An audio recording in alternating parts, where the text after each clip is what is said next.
Who can forget the stay-at-home orders that really forced so many businesses to shut down, and many people had to really get creative to try to stay afloat. That's the truth. And then the name DORA, or Designated Outdoor Refreshment Area, sort of an acronym there, suddenly became a way for customers to eat and drink outside. TV reporter Kevin Landers takes a look at some of the lingering effects many businesses are still feeling today, 3 years later.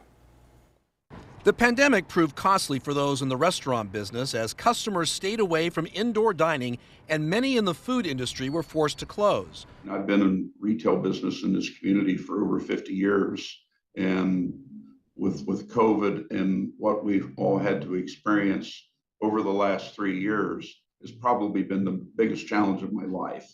Rick Crago owns Leon's in Marysville. As menus became a potential health concern, he, like other food providers, pivoted to QR codes so customers could have a touchless menu.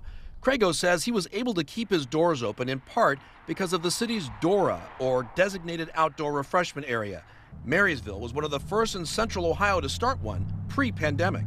And it just allowed them an opportunity to get out on the streets and enjoy uptown and enjoy also an adult beverage and not be close to other people. 3 years after the pandemic, he says lingering problems remain.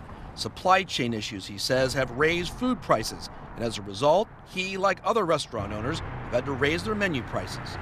You know, if we're going to continue to see these slight increases come through on a weekly basis, we're going to have to take another hit and increase menu prices again. If the pandemic taught restaurants anything, it was the need to adapt quickly to changing customer demands.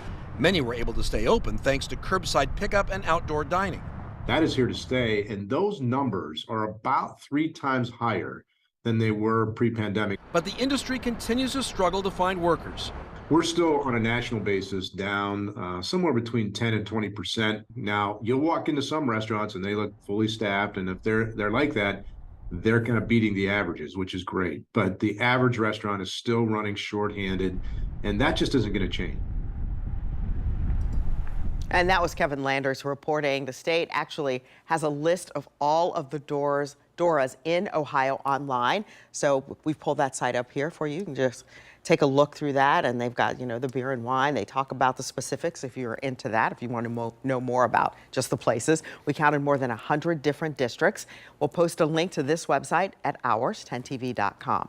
Of course, a big question now: are we prepared for another pandemic? Tomorrow on Wake Up CBus, our COVID-19 3 years later series will continue.